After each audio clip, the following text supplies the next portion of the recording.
నమస్కారం అండి. ఈరోజు ఈ ప్రెస్ మీట్ యొక్క ముఖ్య ఉద్దేశం ఏమంటే, మున్సిపల్ స్థలాలు ఏవైతే ప్రజలకి ఉపయోగపడాల్సినటువంటి స్థలాలు ఉన్నాయో, వాటిని కొంతమంది ఎవరైనా ఎంక్రోచ్ చేసి, దాని మీద ప్రజల నుంచి మోసం చేసి వాళ్ళ దగ్గర నుంచి అక్రమంగా వ్యాపార లావాదేవీలు నిర్వహిస్తూ వసూలు చేస్తున్న వాటి మీద మోసపోకుండా ఉండాలన్న ఉద్దేశంతో మేము తీసుకున్న ఒక యాక్షన్ ఈరోజు మీరు చూసే ఉంటారు, తెలిసే ఉంటుంది. సో పెద్దమ్మ గుడి దగ్గర, అంటే ఇప్పుడు నడుస్తున్న కూరగాయల మార్కెట్ పక్కన పెద్దమ్మ గుడి దగ్గర గత 14 సంవత్సరాల ముందు నిర్మించి ఉన్నారని చెప్తున్నటువంటి గుడి దగ్గర కొన్ని రూములు కూడా పెట్టుకొని అక్కడ వ్యాపార లావాదేవీలు నిర్వహించుకుంటూ అది చాలా బలవంతంగా వసూలు చేస్తున్నారని వచ్చిన కంప్లైంట్స్ కావచ్చు, అక్కడ అక్రమంగా ప్రైవేట్ వ్యక్తులు వసూలు చేస్తున్నారని వచ్చిన కంప్లైంట్స్ కావచ్చు, ఆర్టీ యాక్ట్ వల్ల వచ్చిన ఫిర్యాదు కావచ్చు, ఇట్లా రకరకాలుగా వచ్చిన ఫిర్యాదులన్నీ బేస్ చేసుకొని గత కమిషనర్ గారు ఎంక్రోచ్మెంట్ నోటీస్ ఇచ్చున్నారు. దాని మీద ఆ పిటిషనరు సుధాకర్ అనేటువంటి వ్యక్తి, సుధాకర్ గారు హైకోర్టుని అప్రోచ్ అయ్యారు. హైకోర్టు రిట్ పిటిషన్ నెంబర్ 20279/2024 ఈ హైకోర్టు రిట్ పిటిషన్ గౌరవ హైకోర్టు డిస్పోజ్ చేస్తూ పిటిషనర్కి 2 వారాల లోపల దానికి సంబంధించి ఎంక్రోచ్మెంట్ నోటీస్కి సంబంధించి మీ దగ్గర ఉన్న పూర్తి ఎవిడెన్సెస్ కమిషనర్ దగ్గర సబ్మిట్ చేయండి అని చెప్తూ అతనిచ్చిన సపోర్టింగ్ డాక్యుమెంట్స్ అన్నిటిపైన చట్టపరంగా డ్యూ ప్రాసెస్ ఆఫ్ లా ప్రకారం మీరు 8 వారాల లోపల దీని మీద చర్యలు తీసుకోండి, స్ట్రిక్ట్ ఆన్ మెరిట్స్ బేస్ మీదనే చర్యలు తీసుకోండి అని హైకోర్టు ఆదేశించడం జరిగింది. హైకోర్టు ఆర్డరు 17/9/2024 హైకోర్టు మాకు డైరెక్షన్ ఇవ్వడం జరిగింది.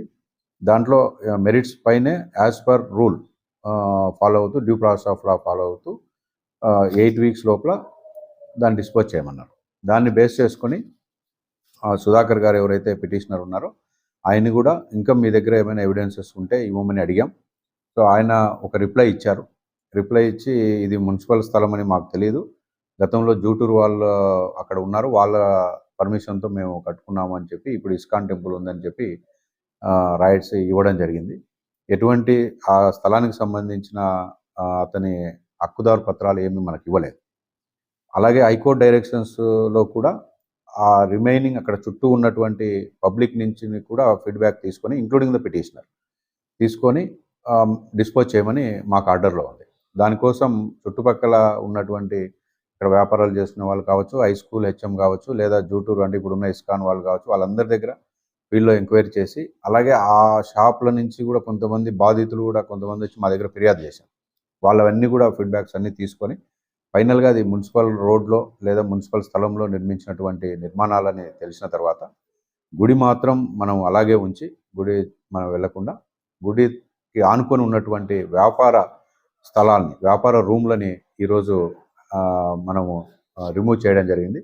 దీంట్లో రకరకాలుగా సోషల్ మీడియాలో కానీ ఇంకో విధంగానే వస్తున్నాయి కాబట్టి వాటన్నిటి మీద ప్రజలకి మీ ద్వారా మేమేం చేశాము అనేది తెలియజెప్పడం కోసమే ఈ ప్రెస్ మీట్ ద్వారా ప్రజలందరికీ, ప్రొద్దుటూరు పట్టణ ప్రజలందరికీ కూడా తెలియజేస్తున్నాను.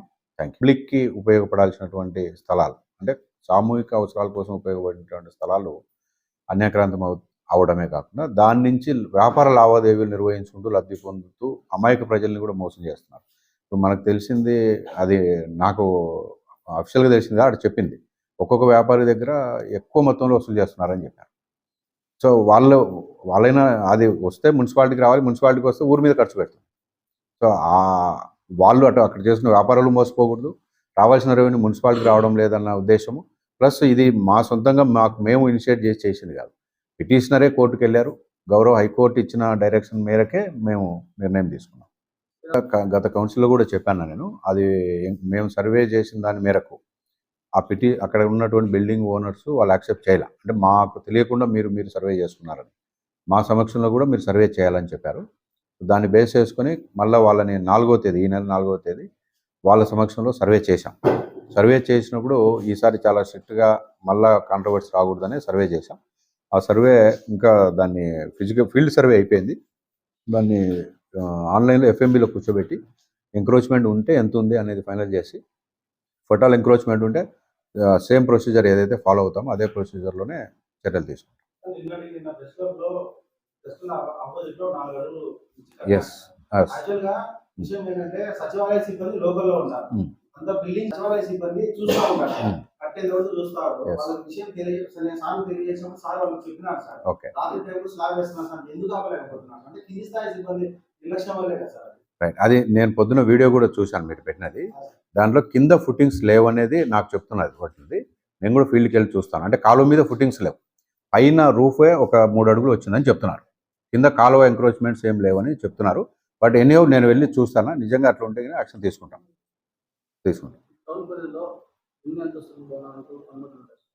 అంటే అది సైట్ని బట్టి, ఆ సైట్ ఎక్స్టెంట్ని బట్టి, సైట్ ముందున్న రోడ్డును బట్టి ఉంటుంది.